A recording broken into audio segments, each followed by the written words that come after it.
And just like that, season 3, episode 4, apples to apples. And let me tell you, they almost had me. They almost had me for a quick minor second.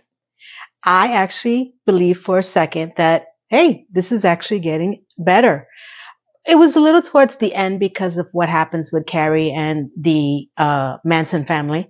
But it was so shocking and jarring that I was like, oh, okay. But then, true to form, I woke the hell up, okay, rewatched it, and I said, you're not fooling me this time. Let's get into it.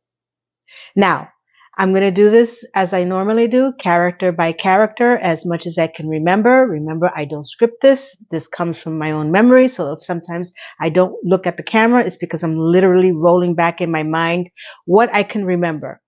And I watched it several times painfully, and I've come to several conclusions. So you'll also hear that.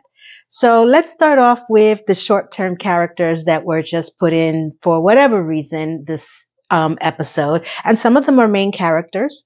So let's go with Seema, Samantha 2.0. She has a very short storyline this episode. She is back in New York, minding her own business, holding one of her meetings in the office that she shared with the partner, I guess, that took the rug out from under her and sold the actual company that I don't know what she was part of, to be honest with you. I'm still a little furry on the details there. Sold it to Ryan Serhant, which is from $1 Million Listing. He does have his own stuff going on. So I still haven't come to the conclusion of what the hell he's doing on this show. Somebody walks into one of her conference rooms and says that he's waiting for her in her office. She saunters in as she normally does, sits down. There's some banter between them. And he states to her that he wants her to help him acquire the property. Lo and behold, they're going back and forth about this said property, and she picks up on the fact that she's the property that he wants to acquire because she's so smart, just as smart as he is, but not as smart. And he wants her to be part of his empire. And when I say part, work for him, not part, because part is what she wanted to do, from what I understand, like a partnership. But he wants her to work for him in his empire. So, as Darth Vader keeps speaking from his Death Star about how he wants her to be part of his empire, she tells him no. And somehow something about him not being a dick. And then he becomes a dick because he says that she should leave within the next week.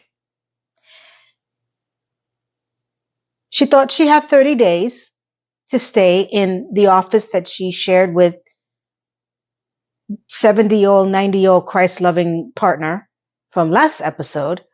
And Darth Vader, Ryan Serhant, says, no, that's the dick move that you've been waiting for. I'm kicking you out.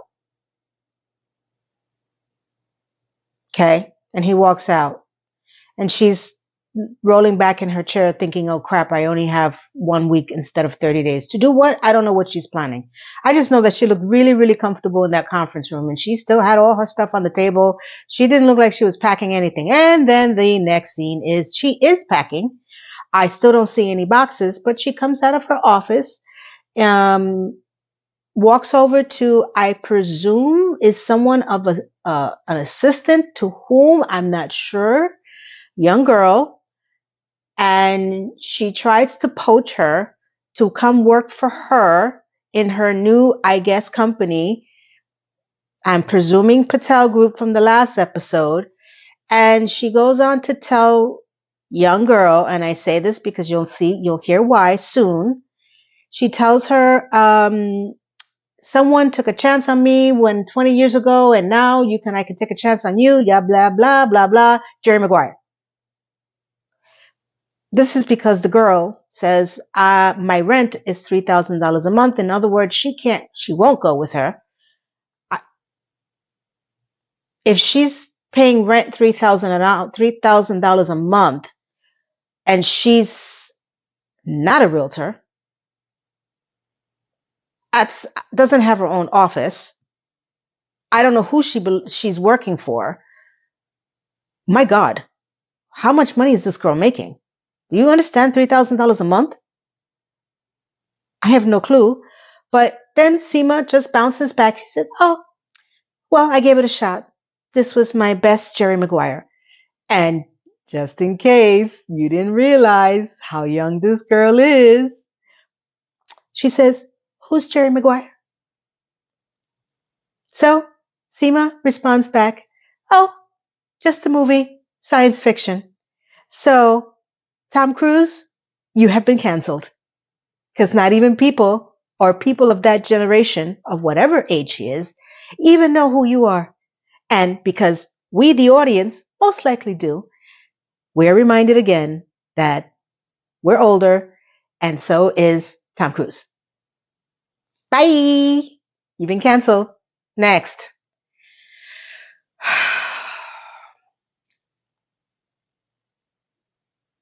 Anthony and Loaf Boy. Loaf Bo. Can we call him Loaf Bo? Okay. They are in Charlotte's home, yet for another dinner. I presume that this is a weekly thing. I don't know. I don't care. Anthony doesn't have much to do in this episode other than to sit next to Harry's dad. Pop, pop. And his 1 or 5 lines is that he opened up an artisan bread store because Pop Pop asked, or presumably asked him what he does, and he mistook him, Pop Pop speaking to him. He thought he was speaking to Anthony, and obviously Pop Pop was speaking to Lily's beau, who showed up, invited, of course, to this dinner. I'm putting these as footnotes because I was pretty surprised because something kept bugging me about this whole storyline of age.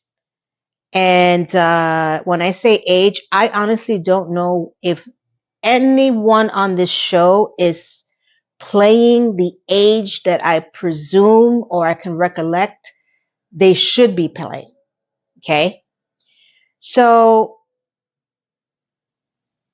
Anthony's boyfriend doesn't say a word in this entire 2-second cameo. So I guess they didn't have enough money to give him any lines in this dinner. Anthony, the actor, Mario, he's actually 65 years old. I say this because I was pretty shocked. I didn't expect that. I thought he was a little bit younger. I knew he would be in his 50s, but I didn't expect 65. Wait for it, because it's going to get better.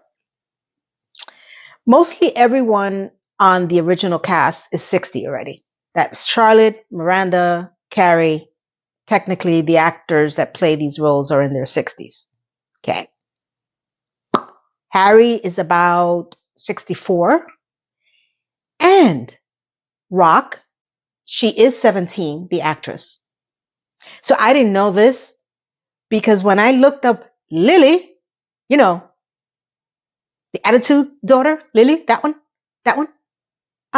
she's supposedly playing 17 years old. Oh, no, I think 15.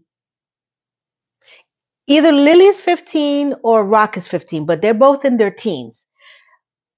The one that plays Rock is really a teen, but the one that plays Lily is 29 years old.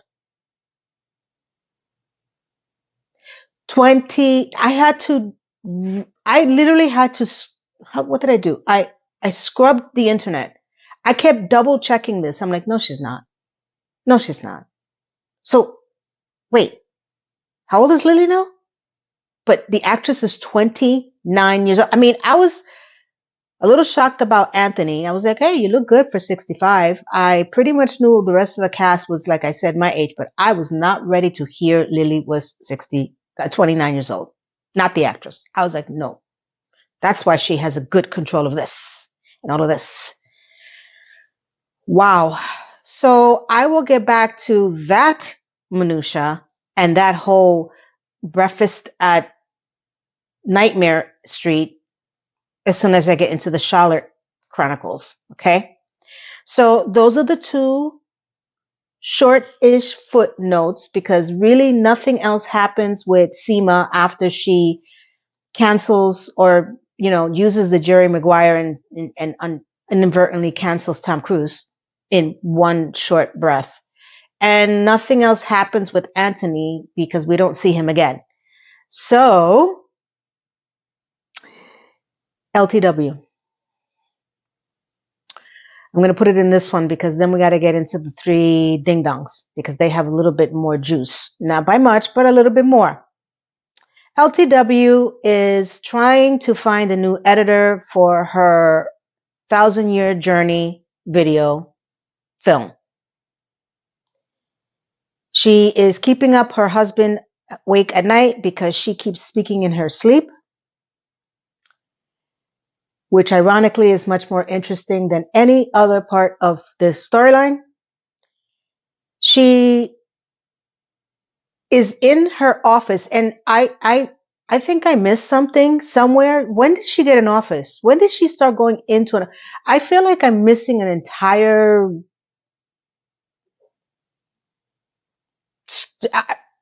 Did you guys know that she went into an office? Is this PBS? Is she working at PBS? I think I'm missing something here.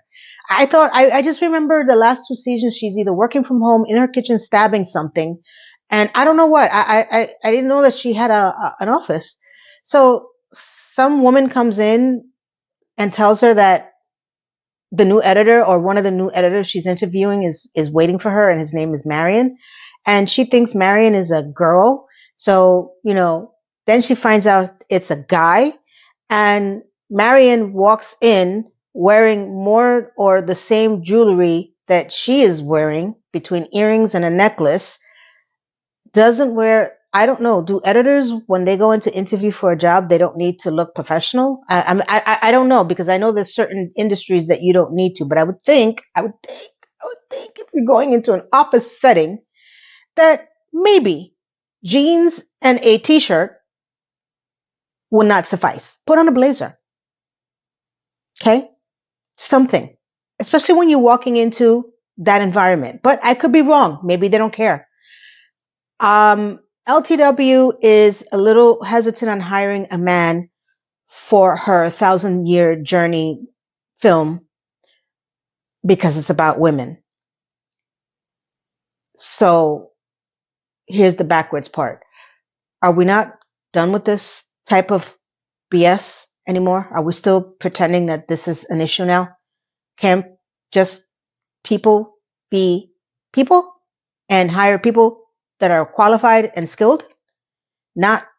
I mean, maybe I'm wrong. I mean, I thought this sounds like more...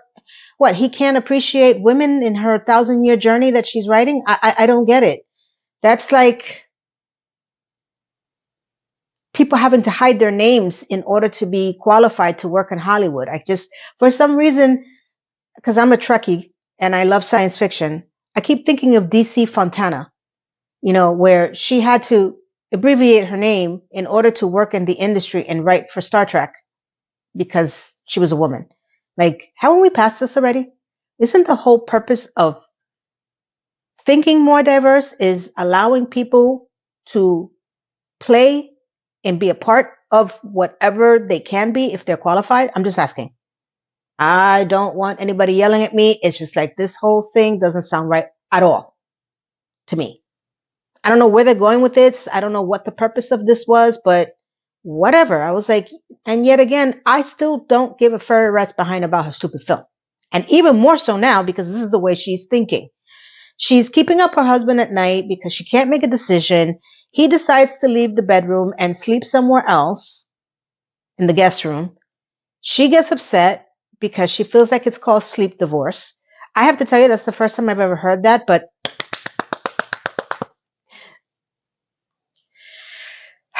so she's concerned about the fact that her husband's not sleeping in the bed with her because she can't sleep because she's screaming, hey, hey, whatever the hell she's screaming in her nightmares.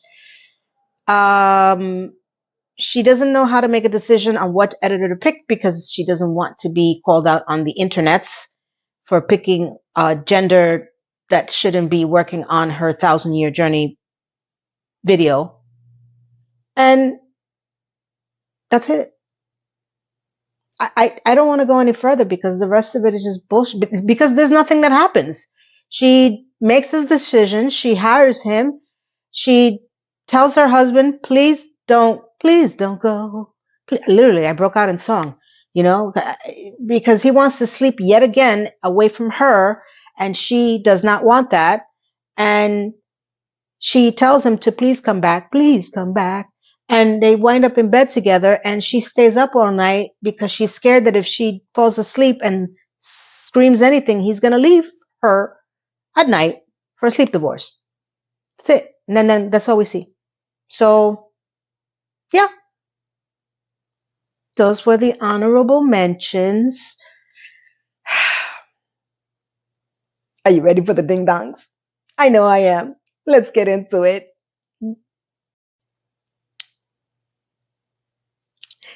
Ding dong number 1. Miranda. Let's start with her. Miranda. Oh my God, Miranda. Miranda has become a meme. I can't even say it. Her arc this episode is that she finally asked out Joy. Joy has her friends coming in from London. Remember, she's still house sitting for Carrie, who's Carrie on the Prairie. We'll get into that one. She is house sitting for her. She asks Joy to come on over to the Gramercy Park apartment that she's house sitting during one of the, I guess, live interviews on the street, I think with BBC. That's who Joy works for, to talk about something of the something. And she works up the nerve to ask her to come over with her friends or after her friends. And then she goes live on the interview and she's yada, yada, yada. And then she mistakenly says, wow, see you next Tuesday. See you next Tuesday. Do you remember that? If you remember what I just did, if you're original OG Sex and the City fan, drop a comment below. Because I was like, what in the, what?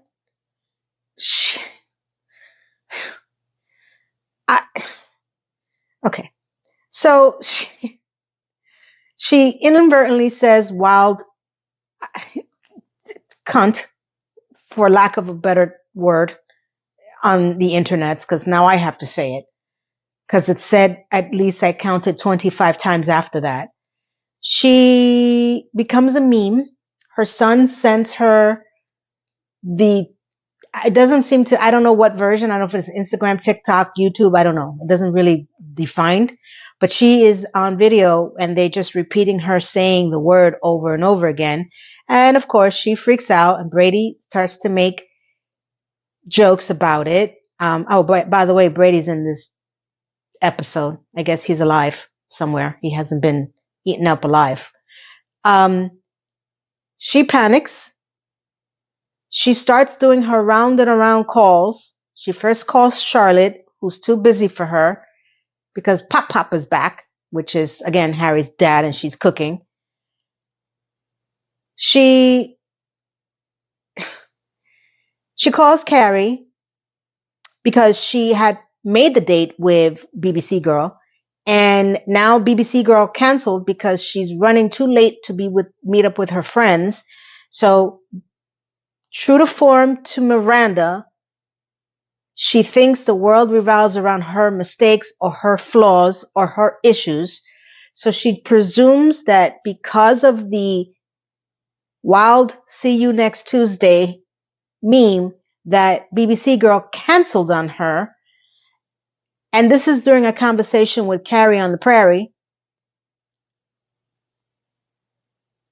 You know, as I'm reliving this in my head, it just gets worse. This is so stupid. Oh my God. So stupid. Okay. Breathe. Oh, wait. I'm on camera. Breathe. Subscribe. Listen, nothing happens to this. Nothing goes with this because Carrie on the Prairie decides to tell Miranda, the meme, to invite BBC Girl over with her friends to see if it's because of the meme. BBC Girl shows up with her London flat people to Carrie's empty, unfurnished townhouse in Gramercy Park. They recognize her from the meme. So then that's another 20 minutes of the see you next Tuesday jokes.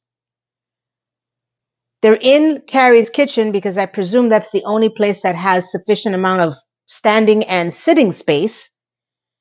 And they're flapping their lungs and mouths about some crap that I really didn't care about.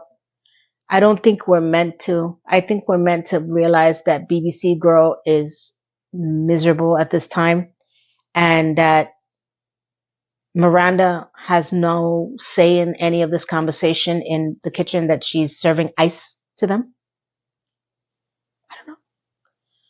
All I know is that when BBC Girl and her friends leave or try to leave, Miranda approaches her and says to her, I know something about you didn't feel comfortable around me. Is it because of the meme? And she's all in her head and all talking crap. And again, I feel like I've gone through this with Miranda before. Am I crazy? Right? No, this is a Miranda thing because we've been through this with her before. Whereas she always thinks that she's not pretty enough, not good enough, not this enough, too rich enough, too poor. Like yeah, they're writing Miranda to be exactly who she's always been. Always paranoid about something she did or didn't do, ate or didn't eat, order or didn't order, look or didn't look, wear or didn't wear. It's the same crap. So glad to see that the characters haven't grown. So she is on Carrie's porch stoop and they're talking, and apparently BBC Girl has an issue of when she really likes someone, she pulls away. So that's why she was reacting the way she was, that because she really likes Miranda. So the normal reaction is when you like someone is to pull away. Okay. Sure. I think that the more normal reaction is to jump on top of them like, a monkey on a banana tree, but that's just me. I could be wrong. Maybe BBC people do things differently. I don't know. But, if you are only going after people that you're not attracted to have sex because you can look at them, what is your dating life? What's happening? What's going on? I don't understand this whole conversation that's happening. So they end up kissing, and that's it. Oh, and Carrie sees it on her ring phone because she can see everybody in front of her stoop on her phone. That's Miranda. She's getting it on with BBC Girl. Shocker. Oh my God. Who should we go for next? Oh yeah, Charlotte. Because Carrie is going to have a whole other video because I'm trying to condense my recordings into different parts in order to upload faster so I can get these out quicker. That's why you'll see me coming ahead and pressing my button, because each part I do and then I upload and then I merge it all together. And I'm literally wasting time because the rest of the story is so boring. I'm just putting in filler stuff because I have to get into Charlotte and Harry. Oh boy. So I'm going to try to make sense of this. Harry's father is in town staying over. Pop, pop. And Harry is concerned that his father is getting very old and that he's wandering the streets of New Jack City, which is now considered Park Avenue. And something happens in the kitchen. Lily, 29-year-old, 17-year-old, 15-year-old playing Lily. Because I can't get the ages straight in this whole family. I don't know. Is inviting Diego, her boyfriend, over so everybody can meet him. Okay. Harry's concerned that his father is wandering around because he's old. Got it. Rock has joined the building community hotline. It's the first time I'm hearing this. I think everybody in the building is connected just so it's like a neighborhood online watch program. I have no freaking clue. But it's turned out to be a online building community. Can I borrow more than just a cup of sugar? What happens with borrowing a cup of sugar? So apparently anybody who has something in somebody else's apartment, they start doing this ring thing where if you have an extra something, you can come by and pick it up and they just swap things. And Rock is so excited about this whole community thing. And Harry is like, can you not just go to the store and pick it up your own, whatever you need to get, which I totally agree with him. But I'm supposed to be giving a fairy rights behind about this for Rock because it's a community thing. And if you share on a place on Park Avenue in New York in a classic six apartment, which is over $1 billion to even step foot in. Now, if you really want me to care about what Rock is doing, go out and volunteer in a real community where people really need things and need help. But, this is the fantasy land of the rich and idiots. Okay. Next scene, we have the dinner scene with Charlotte and Toe and family. And Diego's there, which is Lily's beau. Pop is there. Anthony and Bread Boy is there. Harry's miserable. Somehow, Pop has invited one of the neighbors that keeps irritating the hell out of Harry, 10F, that's all I could remember. I think the unit number is 10F, to join them for the dinner of brisket. So she's sitting there, and this neighbor is the one that has been asking for things the entire episode, a banana, a this, a that. She finally shows up. He invites her over. They're sitting at the table. Then all of a sudden, out of nowhere, during a conversation, Pop asks, what does Diego do? Which is Diego is the ballet dancer of Lily. And I'm sorry, it's just such a horrible scene. I'm trying to recollect this in my mind, so please forgive me. I'm trying to look at the camera, but I'm literally visualizing everything in my head of this crap. Lily says that this is her boyfriend, and that Pop says, in my day, ballet dancers had boyfriends. And Diego says, oh, I have a boyfriend too. Both Charlotte and Harry are shocked. Really? Are you? At this time? Are you really? Seriously? And because Pop is not sure what that means. No, Lily says that he's polysexual. And because Pop doesn't understand what that means, he goes to the best next person to explain this to him, which is Rock. Rock explains to the table that polysexual means that, and I hope I can remember this correctly, is someone that is attracted sexually and simultaneously to many different people.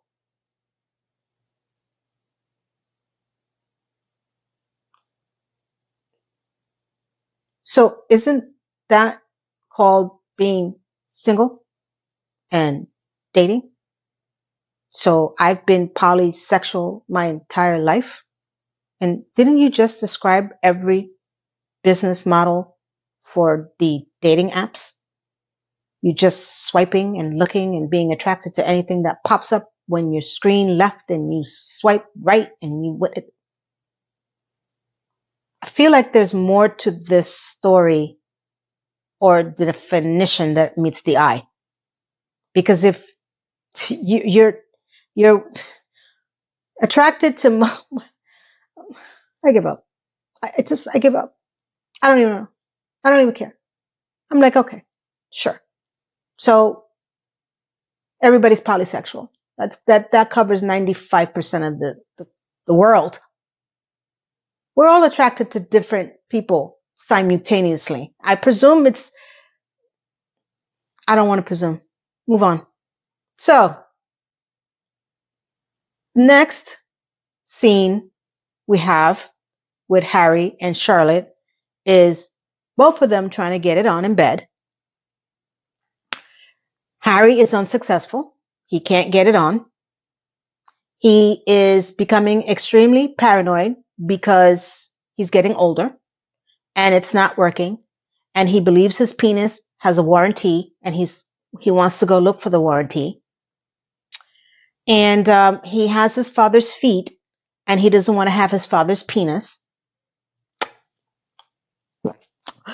And it goes on and on where he has lost his mind about his aging and his penis not working.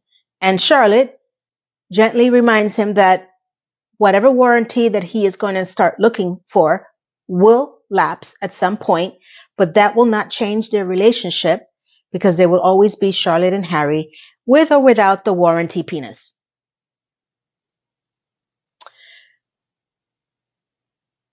So Harry goes on and on about his dad having a limp banana because I guess he must have checked, not realizing that limp banana pop is flirting with the neighbor of 10F who can't stop borrowing things. So his concern is that he's going to end up being his dad who's going to have a limp banana. And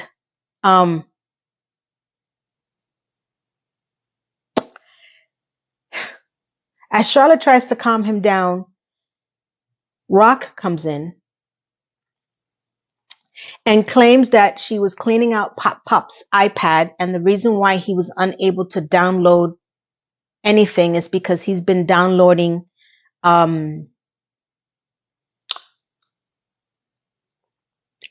pornography. There, I said it. I'm not sure if I'll get banned on YouTube for saying that. I don't know. I don't know what words are safe anymore. I really don't. I just know that this whole storyline is ridiculous. And because he's downloaded so much, she tried to clean it out. She tells her parents who are in bed that Pop is not home. He's upstairs with the neighbor 10F.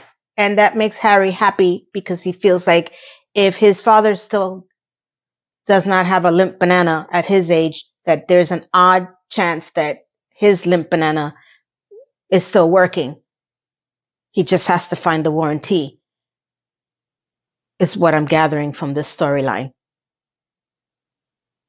Okay, here's the thing. I'm going to interject this because I think something's very off here, okay? I may be wrong, and I hope I am. But I have a feeling that they're going to kill Harry off.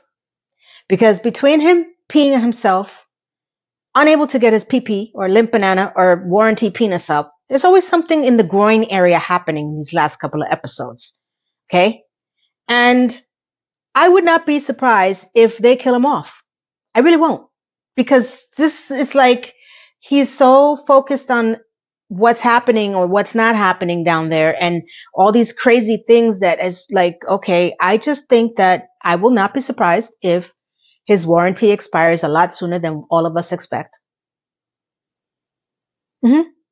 Well, they killed Big off, so well, I mean, what's this? Who's to say that he's safe? I don't know. I wouldn't just let's put it that way. If it happens, I'm gonna come back to this video and be like, I told you so, told you so, told you so. Run, Harry, run. So those cover the two ding dongs. Are you ready for Carrie on the Prairie? Oh my God, because this is gonna be so much fun. Next up, Carrie on the Prairie. Stay tuned.